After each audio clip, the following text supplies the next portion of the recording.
It's Prof. JC here, and I want to welcome you to our final podcast, final week. I know all of us are really excited to get to the finish line of this semester as we get into the holiday season, and I hope that this is a great holiday season, a great Christmas season for you and yours, however you celebrate it. I hope that you're surrounded by people that you care about and who care about you.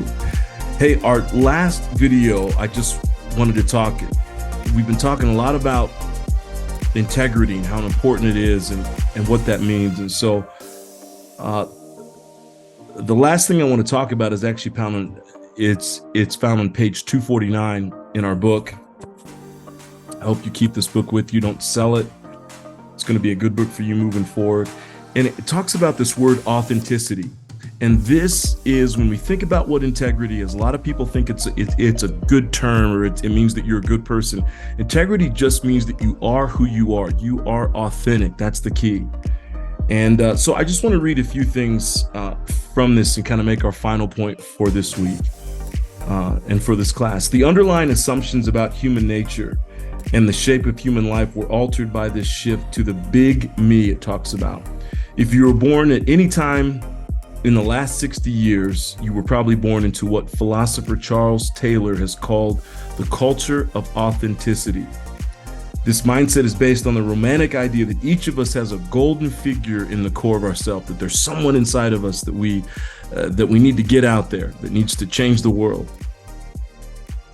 There is an innately good true self, which can be trusted, consulted, and gotten in touch with. Your personal feelings are the best guide for what is right and what is wrong. And there's a lot of truth to that. I think it's been a good phase that we're in to really talk about that authenticity, listening to yourself, right? Being yourself, being authentically who you are. There is something that we and I'm sure you've experienced this before when you're getting ready to make a decision. There's that authentic, true side to yourself that knows what the best decision is. And the key is to listen to that side of yourself. In this ESO, the self is to be trusted, not doubted.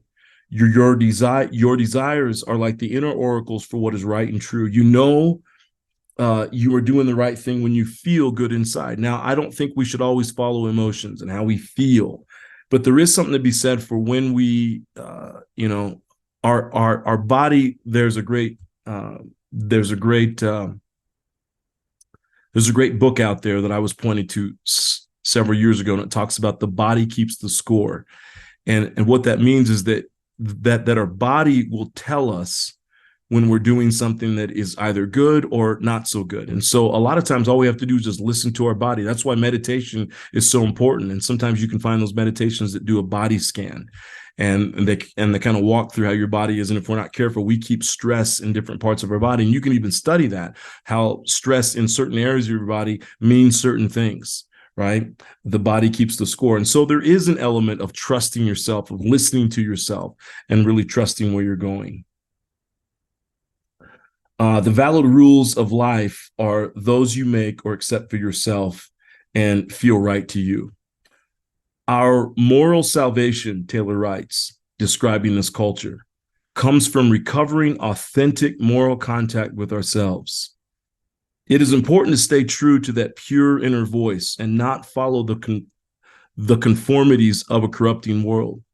As Taylor puts it, there is a certain way of being that is my way. I'm called to live my life in this way and not an imitation of anyone else's. So we don't imitate. We don't find people we look up to and say, I'm just going to be just like them. We can learn from them for sure. I'm a huge believer in that. And I'm a huge believer in learning principles from other people's lives and living according to those, but in a way that feels best to you, that feels right to you. Okay. I'm called to live my life in this way, not in imitation of anyone else's. If I'm not, I miss the point of my life. I miss what being human is for me. That's one of the most beautiful things about getting older, is that you come more in tune with yourself. You're able to become yourself more, and life just gets a lot better. From an older tradition of self-combat, we move to self-liberation and self-expression.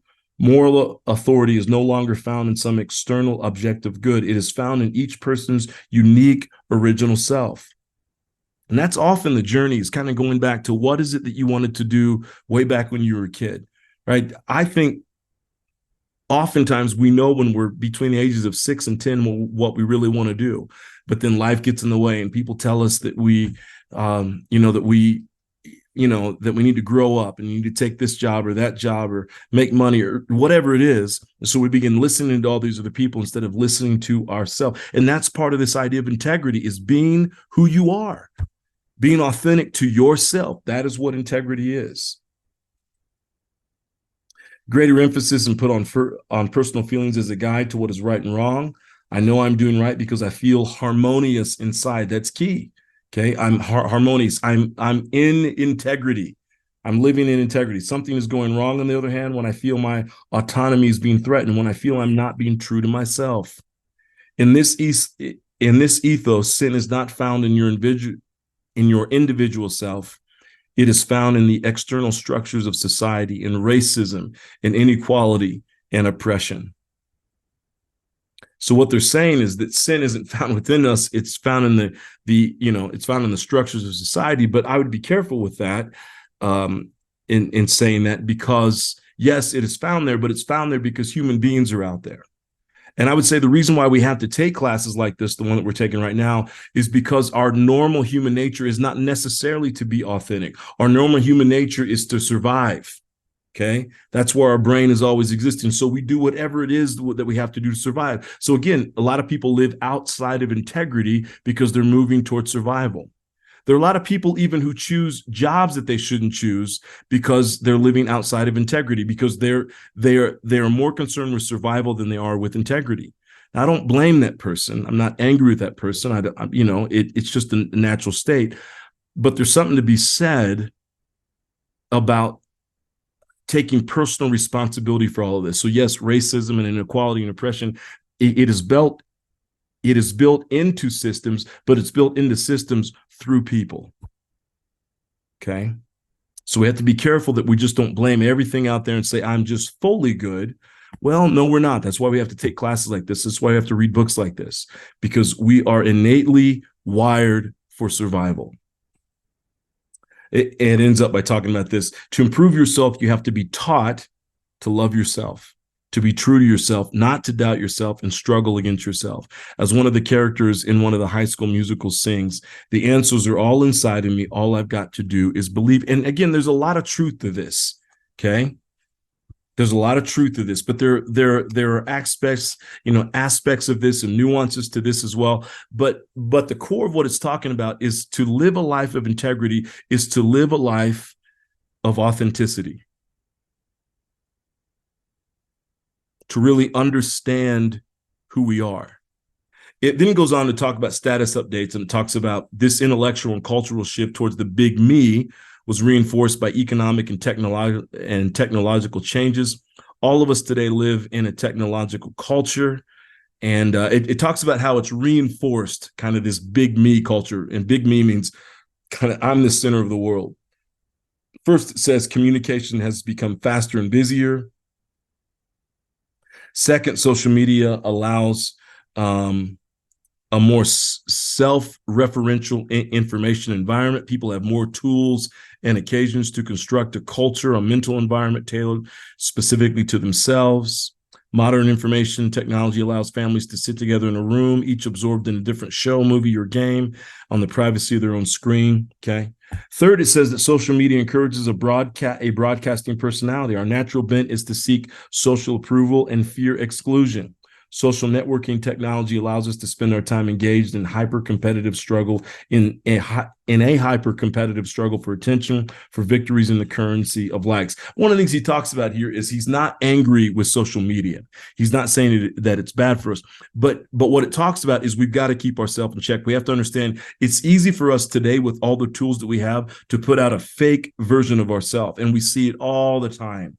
You hear about these people who rent private planes so that they can take a picture on it and show themselves living this life that they're not really living. So again, the battle for us and why this is important that we talk about this idea of integrity, especially in this idea of leadership, is we've got to be authentic to who we are, especially in a world that we live in today that is throwing so much at us and saying that we've got to do this, and this, and all these other things to be successful. No, we don't. The goal for all of us must be to live in integrity, to live in authenticity, to be the person that we're designed to be. That's what it is. And it will be harder and harder with the passing of time to do that, but that's important. Now, 3 things I just want you to answer, okay, in this journey to authenticity, okay? What are 3 things that you can do better in your own life to live a more authentic life? Okay, especially for those of you who are on the beginning side of your journey, but even for some of you who are later on in your career, this is a good question for you to answer. What are some of those things, or 3 things, just 3 sentences, that's all you have to write, 3 things that I can do to be a more authentic person or to be a more authentic leader? And again, we bring that into leadership. And matter of fact, this week, I'm going to be doing a training for a group out in Ohio, and they want servant leadership, but what we try to do is kind of gear them more towards authentic leadership. Servant leadership, if we're not careful, we can be too compassionate, and we can find stress and fatigue in that. Authentic leadership means that we show up exactly who we are. Now, obviously, we've got to be a good leader. There are tools we can do, but we show up who we are. We show up authentically who we are, which means sometimes we're going to have good days, sometimes we're going to have bad days. We're not always going to be on, okay? But that's that aspect of authentic leadership. You get to be who you are. So 3 things. How can you be a more authentic person or a more authentic leader? This has been a wonderful class to be with you, and I hope it's added value to your life, to your own leadership journey. And I just want to say thank you for your time and your attention to this class, and I wish all of you an incredible holiday season. For some of you, I will see you again probably in some future classes. For some of you, this is our last stop, and some of you might even be graduating. I wish every single one of you all good things. And my hope is for you is that you have an incredible career, a long and steady and consistent career through leadership, and that through your life, you're able to empower the lives of many, many others. Again, wishing every single one of you all good things. Take care, everybody. I'll see you soon.